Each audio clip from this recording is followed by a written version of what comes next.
Pensamiento Estelar, con Horacio Verbitsky, Manuela Iriani y Marcelo Figueras. Domingos de 9 a 11. Por la 530.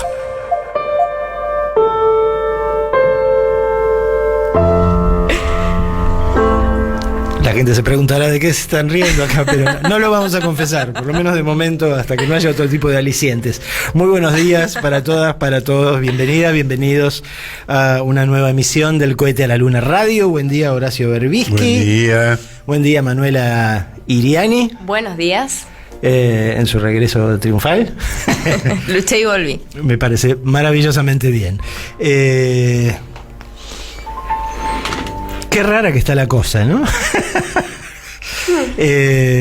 Horacio titula la nota de tapa del Cohete a la Luna digital de hoy, La Conjura de los Necios, y hablábamos un poco de la maravilla del GIF que diseñó Ale Ross, ¿no? Sí, Alejandro Ross diseña y Silvia Canosa lo anima. Pero qué bello es, ¿no? Realmente. Hablando Además, de yo simplemente le tiré el título. Le dije que el título era La Conjura de los Necios y me dijo, supongo que se refiere a los copitos. Le digo, sí, y nada más. Y el tipo lo interpreta de una manera extraordinaria. Es un artista genial. Es de lo mejor que tenemos. Ahora, lo de los necios viene porque realmente cuantas más cosas sabes, cuanto más detalles se conocen sobre las personas involucradas en la tentativa de magnicidio contra Cristina, mayor es el asombro, porque son un grupo de lunáticos.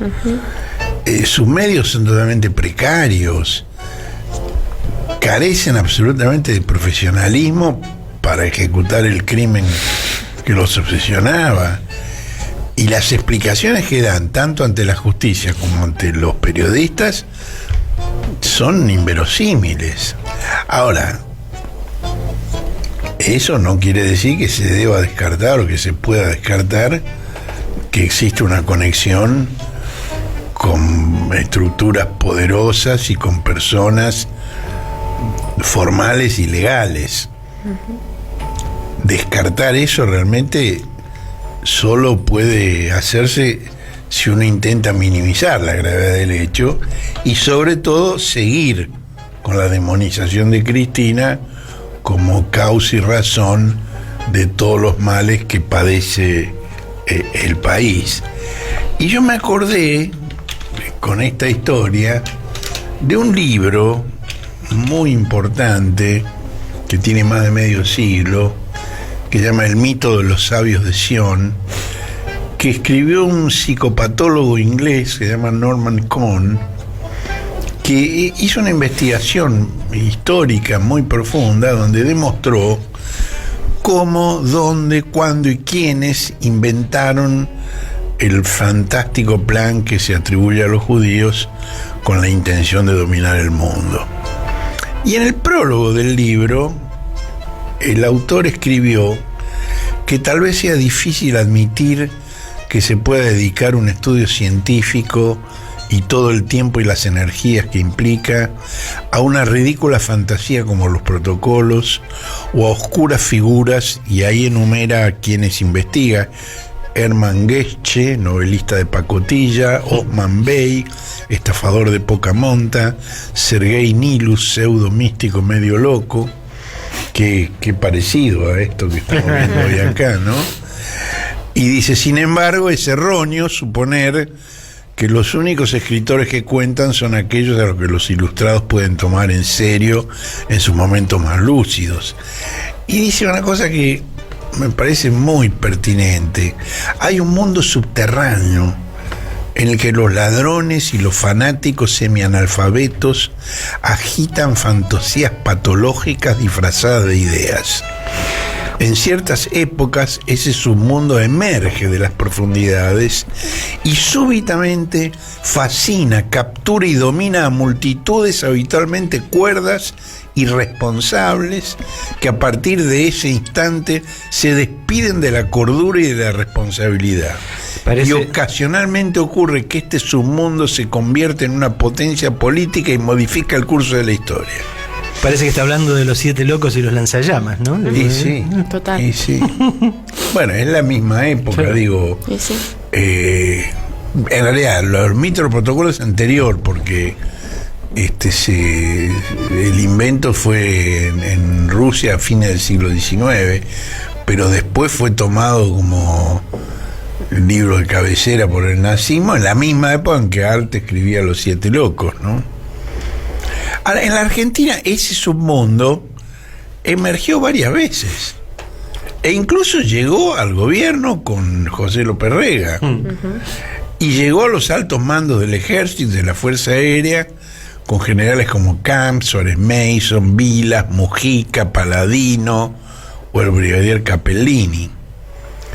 Y durante el gobierno de Macri, por ejemplo, Patricia Bullrich designó como subsecretario de Articulación Legislativa a un señor Carlos Manfroni, que había sido, en la década del 70, columnista de la revista Cabildo. Y en esa revista Manfroni escribió, escuchen esto porque no tiene desperdicio: el progresismo es un mal infeccioso.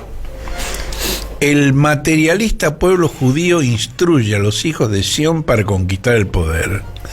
La filosofía del rock, esto para vos, Marcelo, conduce al deseo desesperado de la muerte e induce al suicidio, como lo demuestran las letras de las canciones de Charly García, Luis Alberto Spinetta y Mauricio Moris. Esto de Mauricio Moris, él lo puso así. Después gente más versada en el tema me explicó. Moris. Eso. Que es un seudónimo nada más. Eso, Viravent se llama, ¿no? Exacto. Sí. Eso me lo explicó un pibe que entiende de esas cosas. Sigue la enumeración de Manfroni. El progresismo ofrece la posibilidad de convertirse, el progresismo o el rock ofrecen la posibilidad de convertirse en un animal o un marica. La democracia y la libertad son productos de la hedionda Revolución Francesa, que para peor también fabricó el amor a la humanidad, puro nanismo intelectual. Toda deformación de la cultura debe ser considerada subversiva y como tal erradicada. Bueno, yo publiqué esto en la época en la que Patricia Bullrich lo nombró subsecretario de Articulación Legislativa, porque en la investigación que yo había hecho, que estaba haciendo en esa época sobre el rol de la Iglesia Católica Apostólica Romana en la historia y en la política argentina, una de las fuentes que había consultado era la revista Cabildo, y me había llamado la atención esto porque realmente entra perfectamente dentro de la descripción de Norman Cohn, ¿no? Yo lo publiqué y entonces ahí Manfroni le pidió disculpas a García, porque García le mandó una carta al ministro Lombardi y dijo que eran ideas de sus 20 años que no sostenían el presente. Bueno, el gobierno ordenó ocultarlo a este hombre, pero no por demasiado tiempo, porque Manfroni se metamorfoseó en un liberal con sello de calidad certificada. Dirige una fundación de ética pública, un curso en la Universidad Católica auspiciado por la Embajada de Estados Unidos, y es columnista del diario La Nación. 2 años después, el viceministro de Bullrich, Gerardo Milman, intentó designarlo en la Dirección de Inteligencia Criminal. Milman. Bueno, Milman hoy es uno de los edecanes de Patricia Bullrich en Cambiemos. Y el 18 de agosto, es decir, 2 semanas antes del atentado a Cristina, presentó un proyecto de declaración donde dice: no vaya a ser que algún vanguardista iluminado pretenda favorecer el clima de violencia que se está armando con un falso ataque a la figura de Cristina para victimizarla, sacarla de entre las cuerdas judiciales y recrear un nuevo 17 de octubre. Bueno, esto escribió Milman en un pedido de informes. Es decir, son los nexos subterráneos que hay que investigar. Digamos, que sabía algo, no sabía algo, formaba parte de algo, no formaba parte de nada, era simplemente un clima de época y una tendencia política. No, son cosas que hay que investigar, ¿no? Ahora, digamos, lo que me parece que a esta altura los audios y los chats en los teléfonos de los detenidos no dejan ninguna duda sobre la programación del crimen en los meses previos a la tentativa, que, como ya lo señalamos en un programa previo, coincide con la época en la que se constituyeron estos grupos de choque, Nación de Desamparados y Revolución Federal. Y mirá además este dato, ¿no? Los defensores de este detenido Gabriel Carrizo, que era el dueño de la máquina de hacer los copitos, máquina que por otro lado parece que no funcionaba. Es todo, digamos. Sí, era más una tapadera que. Parecería, ¿no? Pero bueno, como vos decís, el hecho de, bueno, ahora vas a decir los nombres de quiénes son, pero el hecho de que. Decí quiénes son los defensores de esta gente. Bueno, Gustavo Marano, que es asesor del senador del PRO Ignacio Torres en la Comisión Bicameral de Fiscalización de los Organismos de Inteligencia, es decir, con acceso a todos los secretos. Brenda Salva, asesora de la diputada Procas Karina Bachey, y Fernando Sicilia, defensor del grupo Super Mario Bros. En la AFI de Macri. Digo, esto es como smoking gun, ¿no? Digo, como dice uno, la pistola humeante, en el sentido de por qué esta gente con vinculaciones tan directas a la oposición política se exhibe, se expone defendiendo a estos muchachos, a los que por otro lado pretenden hacer pasar simplemente por lunáticos, ¿no? Así es. Ahora, digo, este hombre tiene estos abogados, pero la mejor defensa que encontró fue decir que estaba hablando en broma con su hermana, porque las constancias son tan contundentes. Está grabado su voz diciendo que, o sus mensajes, deplora que haya fracasado el magnicidio, dice que la fecha y el arma previstos eran otros, dice que él le había dado a Brenda Uliarte una pistola calibre 22 por la que teme ser identificado, hasta que se entera de que el arma que secuestraron fue de otro calibre y no la que él le había dado. Es tan contundente que lo único que se le ocurre es Ahora, eso demuestra que es un buen discípulo de Patricia Bullrich, ¿no? Digo, ¿te acordás del nietito de Patricia? Sí, el teléfono, los mensajes, sí. Yo no fue mi nietito. Yo no estaba hablando en chiste, va. No, lo de los nietos es fantástico. Y yo que tengo muchos, la verdad que estoy totalmente cubierto. Vos tenés poco, pero yo tengo... Sí, y está lejos, así no le puedo echar la culpa. Bueno, yo decía que, digamos, que esto del proyecto de Milman es una de las pistas que hay que investigar. Pero hay otras. Por ejemplo, hay un contrato entre el revolú federalista Jonathan Morel y una empresa del grupo Caputo. Revolución Federal es el grupo que colocó horcas, guillotinas y bolsas funerarias y que atacó con bombas de estruendo y teas encendidas la Casa de Gobierno y que prometió balas o cárcel para la vicepresidenta. Por supuesto, cuando a Morel le preguntan por el tema, él dice que él hizo las teas, pero que él no las tiró a la Casa de Gobierno, porque tiene una carpintería. Y cuando le preguntan por el cartel ese de balas o cárcel, dice que lo puso uno de los asistentes, que no lo puso él. Otro tema es cuál es la relación de los revolú federalistas Gastón Guerra y Leonardo Sosa con Jimena Tesanos Pinto, quien los recibió en su departamento en el piso superior al que ocupaba Cristina en el edificio de Juncal, Uruguay. Tezanos Pinto niega ser revolufederalista y declara que milita con los Republicanos Unidos de Ricardo López Murphy.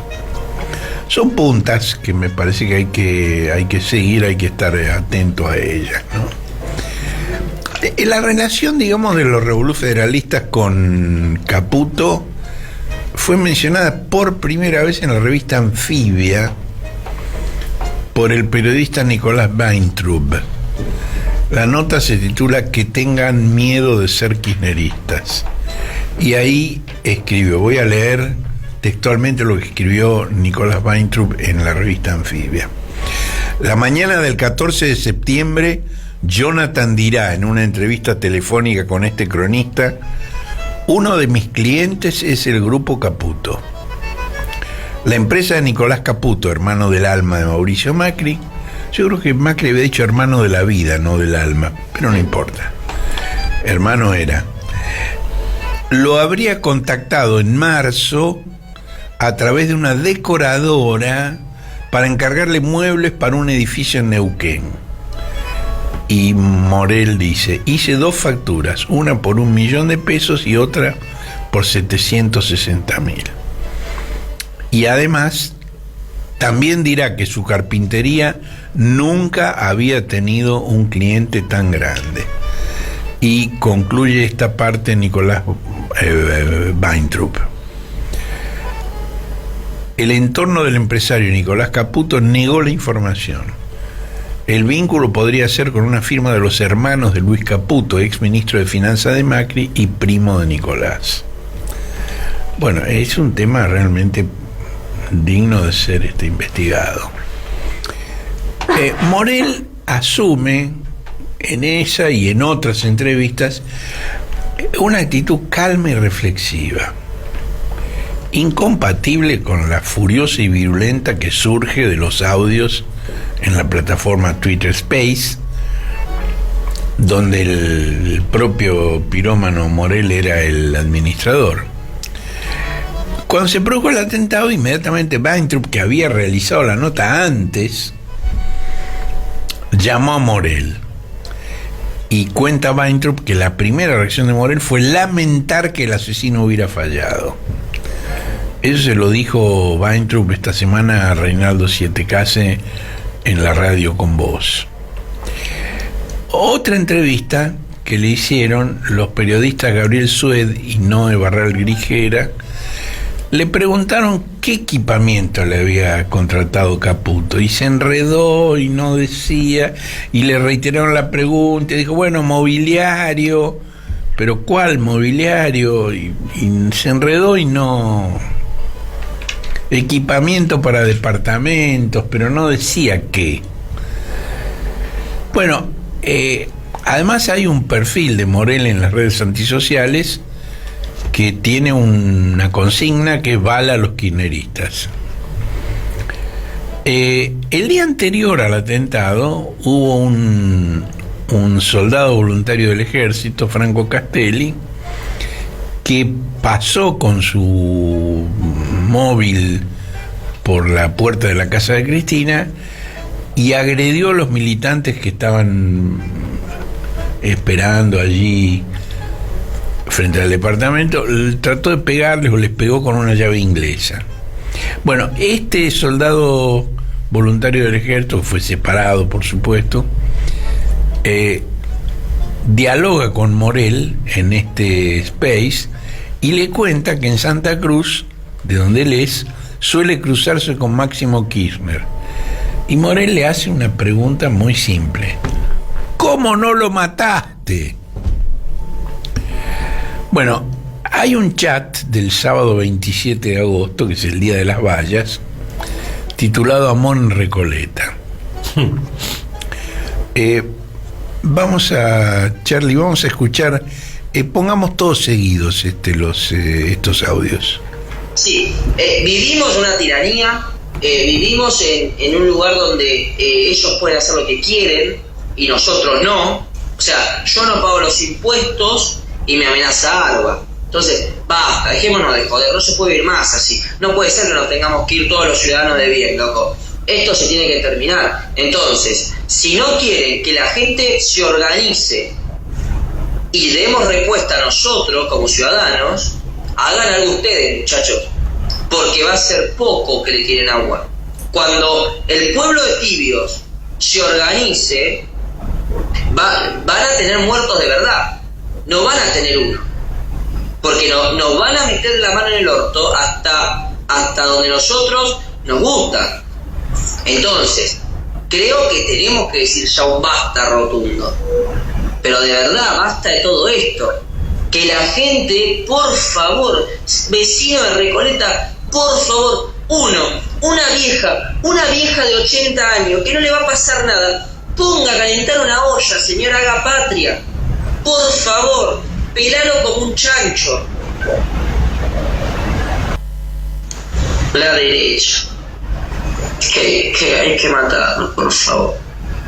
Hay que matarlo. ¿Cómo mierda? ¿Cómo? Yo no entiendo cómo hay gente que cree que con esta persona se puede convivir. Porque lamentablemente es eso. O sea, con esta gente no se puede convivir. No sé ustedes qué opinan. No, con esta gente tampoco se soluciona por los medios democráticos. A ver si también empiezan a dejar de usar esa excusa. ¿Cuántas elecciones más quieren ganarle a estos para ver si cambia algo? No pasó en 2015, en realidad empezó en 2013, 2015, 2017. Sí, pero yo esperaría las elecciones que presenta Videla, boludo. O sea, si se presenta alguien que me lo resuelva, te espero elecciones. Ahora, para votar a gente que es una tibia, que nunca agarró una pala en su vida, que no sabe lo que es defender lo suyo, porque nunca tuvo miedo que se lo choren, y bueno, para esa, no, ¿qué hace? Mirá, todo lleno de gente. No, yo no entiendo cómo mierda, yo no pago menos impuestos, yo soy en Recoleta, pero por lo menos durante de acá que se mueran no tienen que pagar más impuestos. Sí, 24 acá. Se utilizó agua para dispersar. El accionar del Estado no es una provocación, déjense de joder. Provocalo, cagarlo a palazos, dejarlo todo chorreando sangre. Vieja, joven, grande, mujer, hombre, cagarlo a palazos. Zurdo, pelocho, villanista, ni los mires. Que se joda por estar ahí haciendo quilombo. Si no quería salir aquí, no hubiese salido a hacer quilombo, por 2 lucas. Que se jodan. Por 2 lucas, que pierdan la cabeza, que no se puedan pagar los dientes con lo que le pagan para ir al país. Bajarle la dictadura, romperle el comedor. Mira, eventualmente está haciendo. Hay una paciencia. ¿Sabés cuál es la paz social? Que si me siguen rompiendo las pelotas, vamos a agarrar, nos armamos 4 molotov cada uno y lo resolvemos nosotros, muchachos. O sea, o lo resuelven ustedes o lo resolvemos. Pero esto se tiene que resolver. Algo hay que hacer. Si no lo hacen, si no lo hace la política, no lo hace la policía, no lo hacen las fuerzas. Creo que los ciudadanos tenemos que defendernos. Le tienen pánico al costo político. Le tienen pánico. Y yo creo que hoy, si el que no apoya el kirchnerismo ve que a estos los cagan a palos, con más razón van a votarles en contra en la próxima. Van a decir, por fin uno que les pega. A ver, ya se sabe que las elecciones del año que viene la pierden. O sea, ya está. Más de la mitad del país es opositor a este gobierno, no lo quiere más. Repriman. Ya está. Claro. No van a perder votos por eso. ¿Que vas a perder un voto por matar 4 kirchneristas? Vas a ganar 10, boludo. Sí, igual. O sea, hoy por hoy, el que haga algo, o el que diga algo grosso, que dije la paz social, va a ganar votantes. ¿A dónde están? ¿Están ahí también en Recoleta? Ay, Dios. Por favor, hacelo por Alá. Falta que llegue Mayra Pero Mendoza. fíjate los regalados que están. Estos no sé dónde están los locos en este país, porque la verdad están regaladísimos. No, por Alá, hacelo por Alá, boludo, por favor. Le tiraron un avión al ¿cómo se llama este boludo? Donde está toda la fuerza de Estados Unidos, al Pentágono. Una gran Pentágono, sí. Claro. Por una favor. ladito, aunque sea. Alguien que esté yendo para Aeroparque, desviate, son 20 metros, desviate, por favor, te falló el radar. Hagan patria, carajo. No lo puedo creer. Un retirado de la fuerza, por favor, alguien que haga algo, alguien. Necesitamos un hombre bomba. Dios mío, la puta que los parió. Bueno, también hay otros revolú federales que participan en la conversación. Gabriel Gómez dice, votan peronismo porque cuando eran chicos les regalaron la bicicleta, compraron votos para toda la vida. Esto no tiene que terminar bien. Hoy Bullrich va al frente, no está en esa tibieza. Las fuerzas de seguridad son las que tienen que resolver. Lamentablemente las Fuerzas Armadas después del 83 por ley no pueden hacer nada con la seguridad interior. Los militares hoy están cruzados de brazos mirando cómo se cagan a palos y diciendo que vengan a pedir ayuda y los saco cagando. 2 veces no van a hacer lo mismo. Y Morel le responde no, porque después la gente los deja tirados. Es una reflexión muy interesante sobre el efecto estabilizador para la convivencia democrática que han tenido los juicios por crímenes de lesa humanidad. Escuchar alguna de estas cosas. No va a dar indudablemente. Es que esto no tiene que terminar bien. No tiene que terminar bien, de hecho. En realidad creo que si somos objetivos para que termine bien esto, tiene que pudrirse entera hoy a la noche. Sí, Pero si tiene que caer 20 policías que caigan. Capaz que así las fuerzas policiales dicen, las fuerzas armadas dicen, che, nos están tocando el culo y no hacemos nada. Porque de arriba nos dicen, no, capaz, pensemos en hacer algo. Las fuerzas de seguridad son las que tienen razón. Lamentablemente las fuerzas armadas, después del 83 por ley, no pueden hacer nada con la seguridad interior. Y pero si va escalando, yo creo que algo les puede llegar más allá del poder no poder. O sea, lo que son los militares en sí. En 5N está hablando Felipe Miguel, no sé quién verga es. Ni por casualidad, o sea, los militares hoy están cruzados de brazos mirando cómo se cagan a palo y diciendo que vengan a pedir ayuda y los saco cagando. Es por esto. O sea, 2 veces no van a hacer lo mismo. No, porque después la gente los deja tirados. Es otra, claro, siempre quedamos en lo mismo también. Bueno, ustedes se acuerdan que ese día efectivos de la policía porteña, a pesar de que los revolufederales dicen que Larreta es un pusilánime y que no hace nada, efectivos de la policía porteña insultaron y agredieron a Máximo Kirchner, a Luana Volnovich, a Axel Kicillof y a Andrés Larroque. Yo hice una consulta en el gobierno de la ciudad y un confidente, un asesor muy importante de Rodríguez Larreta, contestó a la pregunta que fueron identificados y separados de la fuerza lo que lo hicieron, pero que no se difunden sus nombres para evitar escraches. Y también me dijo que el ministro de Seguridad, Marcelo D'Alessandro, se lo comunicó al propio Kirchner y al viceministro de Justicia, Juan Martín Mena. Yo chequeé esto y los dos confirmaron que sí, que efectivamente recibieron ese mensaje, pero ni a mí ni a ellos les informaron cuántos son ni cuál fue el procedimiento para sancionarlos y poder, digamos, tener acceso al procedimiento, porque de otro modo te pueden decir cualquier cosa. Uh-huh. Bueno,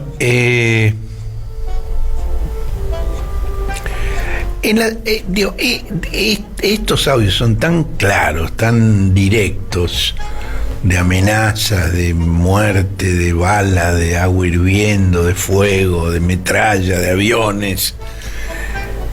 Pero, digo, en las entrevistas posteriores que diversos medios le hicieron, concediéndole un amplio espacio para explayarse, que yo, la verdad, no sé si es muy razonable. Sí, eso. A mí me inquieta mucho eso. Convertir a estos chicos en personajes pop, que me parece que es parte de lo que están buscando, ¿no? Por eso genera imitación, entre otras cosas. Digo, porque algunos de los periodistas preguntan y simplemente escuchan. Otros discuten y se pelean con ellos. Pero de todos modos, aunque la actitud sea buena, me parece que le están dando una relevancia y una importancia que no es buena, me parece, es mi opinión. Digo, respeto el trabajo de los colegas, no. Ahora, tanto Morel como su abogado defensor, Nilo Medina, destacan eso, que fueron los periodistas los que le dieron amplia difusión a sus posturas. Dicen, no fue Twitter, no fue Facebook, fueron ustedes, los periodistas. Y Morel se mueve con mucha astucia por un borde filoso. Por un lado, él niega ser violento. Por otro lado, justifica la violencia por el hambre y la exclusión social.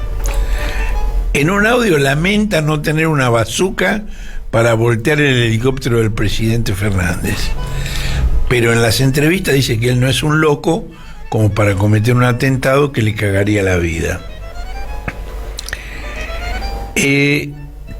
Tanto Morel como Gastón Guerra y como Tesanos Pinto, cuando habla de ellos, arguyen su carácter de jóvenes que no tienen perspectiva de mejora en una situación socioeconómica hostil, lo cual sería la explicación y la justificación de su enojo contra los políticos. Digo, es cierto que la desocupación y la precariedad en el empleo son más altos entre los más jóvenes que en el promedio de la sociedad. Tenemos algunos datos allí que están en la nota, donde efectivamente la precariedad laboral, digo, por ejemplo, en el primer trimestre de este año es del 66,4% en la población de 18 a 24 años, de 54,6 en el conjunto de la población. Es decir, hay 12 puntos de diferencia en contra de los más jóvenes. Y en términos absolutos, la proyección interanual de precariedad en el empleo entre los primeros trimestres de 2021 y 2022 creció. Hay 110.000 jóvenes de 18 a 24 y 111.000 de 25 a 29 más que hace un año en situación precaria de empleo. Estos son datos incontrastables. Ahora, de ninguna manera justifican la representación que estas agrupaciones, que son liberales y fascistas neo, se adjudican y que canalizan, mirá la paradoja, digamos, canalizan en contra de quienes reclaman cambios de política que reviertan esa situación. Digo, no se les ocurre ir contra los remarcadores de precios, contra los fugadores de divisas, contra los grandes capitales o contra los políticos que los respaldan, no. Van contra Cristina, que es la que quiere modificar esto y la que está peleando para modificar esta situación. Y por otro lado hay otra paradoja de Cristina, y es que, digamos, su base de sustentación, que aparentemente se ha reducido, pero que de todos modos muy grande y muy intensa, se debe al recuerdo de sus gobiernos, de las políticas de sus gobiernos, distinta a la que hoy debe consentir ante la ofensiva de las grandes patronales y la endeblez de la construcción política gobernante. Vos hablás ahí también de Jimena Tesanos Pinto, ¿no? Que es uno de los personajes muy distintos, digamos, de toda un tipo de personaje completamente distinto al de estos muchachos que suenan ahí, pero que también es uno de los violines de los que uno siente que habría que tirar, ¿no? En términos de la investigación judicial. Bueno, hay cosas muy raras, ¿no? Digo, Jimena Tesanos Pinto cuenta, y esto lo planteamos la semana pasada también, que ella le alquiló una habitación de su departamento en el 6º piso de Juncal de Uruguay a la abogada Gladys Egui, que Jimena Tesanos Pinto le contó al periodista Gustavo Gravia que Gladys Egui vivía en situación de calle. La abogada vivía en situación de calle. Eso dice Jimena Tesanos Pinto. Bueno, dice que tiene una habitación en su departamento. Ella tiene habitaciones con baño propio cada habitación, que allí duerme y atiende a sus clientes. Entre ellos, Leonardo Sosa, que es uno de los que están en el chat anterior, y Gustavo Guerra, que es el que golpeó y pateó la camioneta de Massa el día de su asunción como ministro, e insultó, empujó y amenazó al periodista Lautaro Maiglin, que lo denunció, y en esa causa lo defiende Gladys Egui. Ahora, Tesanos Pinto le dice esto a Gustavo Gravia, pero Egui lo niega. Es decir, yo pedí que la llamaran y hacer una consulta para esta nota y escuchar lo que dijo. Si él alquila una habitación ahí. No, ya le dije, yo ya referí, primero que yo a mi vida privada no la hago pública, y segundo, no son ciertos esos trascendidos, pero no, lo dijo la propietaria. Bueno, háblelo con ella, entonces yo digo que no son ciertos y en base a eso voy a salir a demandar a todos los que están diciendo cosas que no son sobre mi persona. Pero entonces no es cierto que usted le alquila un departamento a Jimena Tesanos Pinto, algo que dijo ella. Ya le dije que yo no voy a hablar de mi vida privada. Bueno, ayer Egui hizo una presentación ante la jueza Capuchetti. Teníamos el dato, lo consultamos y nos contestó. Sí, hice una presentación, sí. Mira, yo tengo un precepto que es que las causas judiciales se resuelven en los tribunales, no en los medios, y menos una causa de la gravedad de esta. Así que yo no voy a hablar de esa presentación, está a criterio de la jueza y del fiscal si van a investigar y le van a dar curso a la presentación que hice o no. Yo mientras tanto al respecto no me voy a expedir. Bueno, Tesanos Pinto, ya sabemos, también recibió en su vivienda a Guerra y Sosa, a quienes se refiere con mucho afecto como buenos muchachos, humildes, en el sentido, que quieren progresar en la vida. En el sentido más scorsesiano del término, en todo caso. Sí, muy Scorsese. Ahí Tesanos Pinto le dijo al diario La Nación, o a la señal de cable de La Nación, que quien le presentó a Egui fue su amiga Cristina Luján Romero, de otro equipo de esto, se llama Equipo Republicano, a quien conoció en una marcha de apoyo al policía Luis Chocobar. ¿Se acuerdan de Luis Chocobar? Uh-huh. Ese policía que mató por la espalda a un ladrón desarmado que huía y que Bullrich y Macri lo recibieron como un héroe. Esta Luján Romero fue denunciada penalmente por 2 legisladoras del Frente de Todos, a quienes insultó y amenazó con prender fuego el 4 de julio cuando se dirigían al acto de asunción de Silvina Batakis. Este equipo republicano también participó de una agresión en Paraná a los abogados del ex gobernador de Entre Ríos, Sergio Urribarri. Y su referente político es Patricia Bullrich, a quien Luján Romero acompañó en la presentación de su libro Guerra sin cuartel. Y tenemos en la página varias fotos que avalan esto que estoy diciendo. Ahora, otra punta que me parece interesante es que los chats entre Uliarte y Sabac mencionan el propósito de alquilar un departamento en Recoleta desde el que un francotirador pudiera matar a la vicepresidenta. Y el hombre dice, hace falta un francotirador. Viste que la mina se pone en el balcón, pimba, un tiro en la cabeza, hacer la mierda. Ahora, en la red profesional LinkedIn había una página de Tesanos Pinto, que ahora no está, que fue redactada en inglés y sin traducción al castellano, que ofrece alquiler temporario de departamentos en Recoleta. Esto se llama 1054 Apartments. Alquiler de departamentos temporarios en Recoleta. Porque una de las cosas que se habían dicho cuando estos tipos hablaban de alquilar un departamento en Recoleta es con qué guita, si tenían menos de 100 pesos cada uno encima cuando los detuvieron. Bueno, estos son departamentos de alquiler temporario, no hay que poner una fortuna para alquilar un departamento por una semana.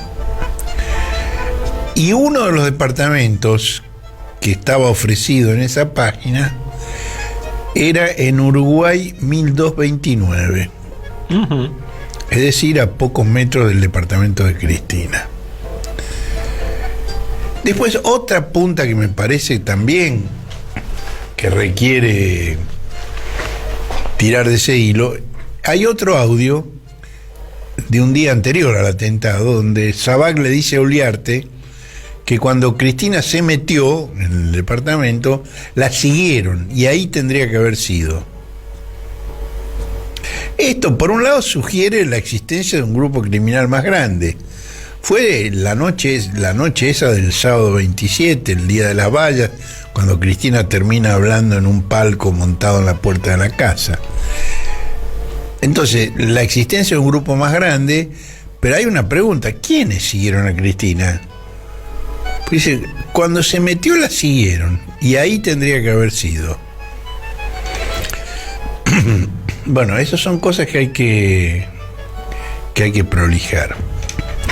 Bueno, en su primera aparición pública después del atentado, Cristina se rodeó de curas y monjas de la Iglesia Católica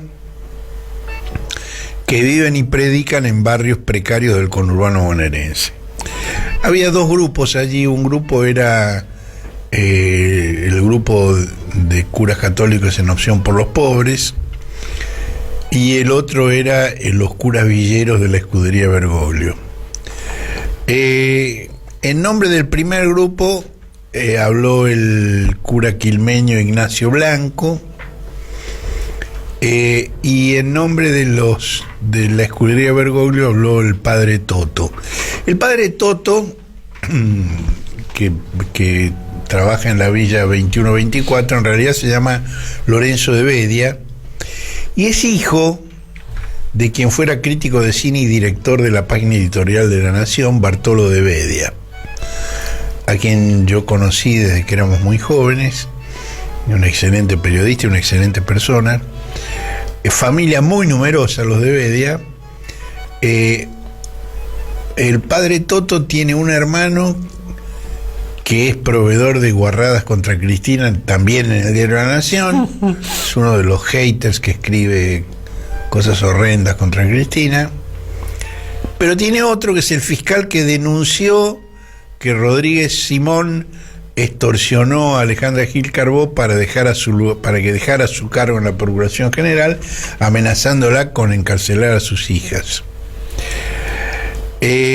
Después de Blanco y del padre Toto habló la religiosa Ana María Donato, y fue muy, muy conmovedor. ¿Lo tenés ahí, Charlie, lo que dijo Ana María Donato? Bueno, hay hermanas, acá estamos, hermanas, como están los hermanos y los curas, hermanas que vivimos en los barrios hace toda la vida, en los barrios del Gran Buenos Aires y del país. Yo recogí anoche, con la emoción de venir a encontrarlos, palabras que las hermanas me dijeron: decile. Así que traigo un poco la voz de ellas. Primero, gracias, amiga y compañera del camino de los pobres. En tu gestión y en la de Néstor, los pobres comieron bien y fueron felices. De eso no tenemos ninguna duda. Nosotras con nuestra vida lo podemos decir, porque lo vivimos con ellos, esa felicidad. Hoy las cosas han cambiado. Yo no voy pero sí decirte, Cristina, que te persiguen, y nosotras sentimos en el alma, porque sos mujer, porque sos inteligente y porque tomás decisiones estructurales para el país, para el continente y para el mundo. Por eso te persiguen. Nosotras sabemos de eso. Somos mujeres inteligentes, muchas estamos en lugares muy claves y sufrimos No sé si lo mismo, porque nunca nos vamos a acercar a lo tuyo, pero sufrimos y sabemos de esto. Desde este lugar te queremos decir, cuídate, cuídate, cuídate. Bueno, Ana María Donato realmente hizo un mensaje muy breve, fue esto que escuchamos, muy breve pero muy inteligente y muy emotivo, ¿no? Uh-huh. Bueno, ahí Cristina... Bueno, Ana María Donato dice, ahora las cosas han cambiado. Es decir, en tu gobierno los pobres comían bien y eran felices. Ahora las cosas han cambiado. Sí, y no quiso entrar en precisiones. Y no quiso entrar en precisiones. Ahora, Cristina ahí les leyó la versión taquígrafe de un debate de enero de 1930 en el Senado, porque el 24 de diciembre del 29, cuando el presidente Irigoyen se trasladaba de su domicilio en la calle Brasil hasta la Casa de Gobierno, un anarquista intentó matarlo. No, la custodia lo mató al anarquista. Y entonces Cristina dice que las posiciones del oficialismo y de la oposición entonces eran idénticas a las del presente. Escúchalo. Y entonces un senador radical, el senador del Valle, pide la palabra para hacer una manifestación precisamente por eso que había sucedido. Y miren lo que dice. Esto lo digo en nombre de la representación radical, con entera conciencia y tranquilidad. Ese atentado no ha sido sino la consecuencia de la actitud interperante y desorbitada de la prensa, de partidos y aún, señor presidente, del mismo honorable Senado. En la misma esquina del domicilio del doctor Irigoyen se alzó una tribuna de escándalos y amenazas. O sea, fueron a hacer el acto en la puerta de la casa también de Irigoyen. Cualquier similitud no es coincidencia. Y ese desgraciado, dice, que atentó contra la vida del primer mandatario y que tenía sus actividades próximas, oyó quizás allí por primera vez la incitación al crimen. Y dice, el país presenció las escenas bochornosas que tuvieron como escenario este recinto, todas las torpezas, todas las irreverencias posibles contra el primer mandatario. Algún señor senador habló de dictadura, de despotismos, de tiranos, que recordó la Revolución Francesa y habló de la guillotina, 1930. Va a ser un siglo y ya había amenazas de guillotinas por no compartir una opinión política. Y después Cristina cuenta lo que fue la respuesta de la oposición de aquel momento. Contesta la oposición, senador Vidal de Corrientes. Se ha querido mezclar este hecho del atentado contra el presidente de la República con la política actual.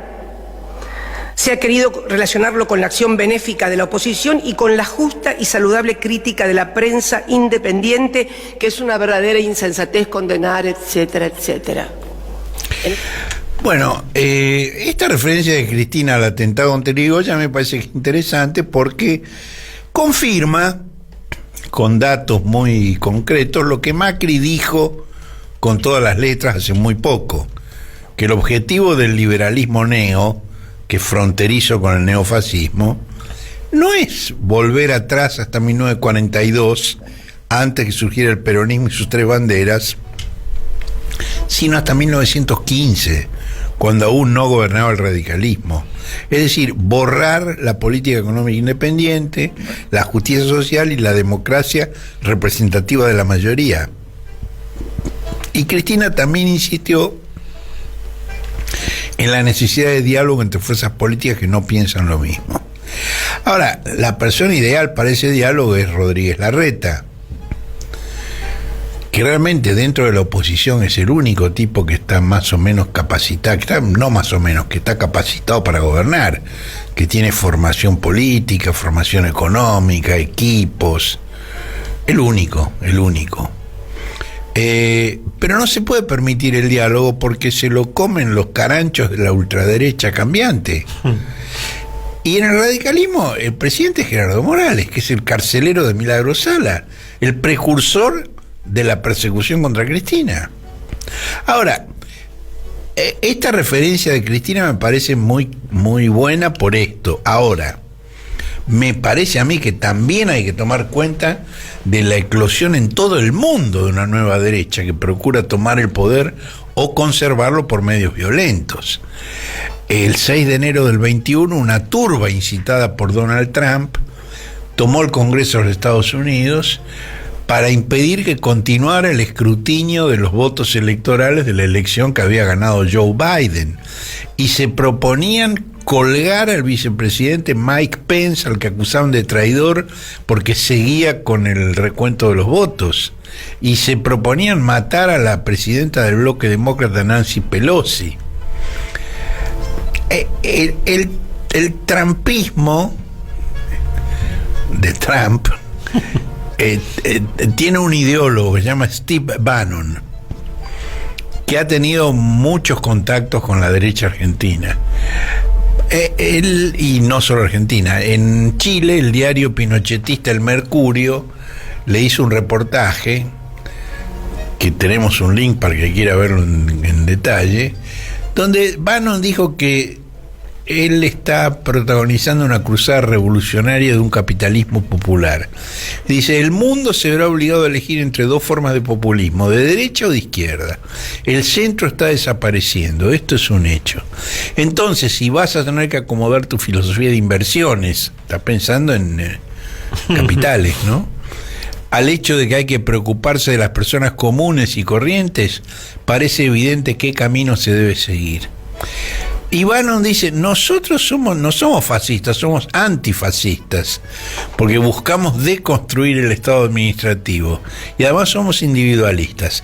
Bueno, esta es la misma fantasía que hizo que publicistas argentinos como Pablo Beluto y el hijo de León Rossigner llegaran a presentar a Macri como progresista. Y como Batman.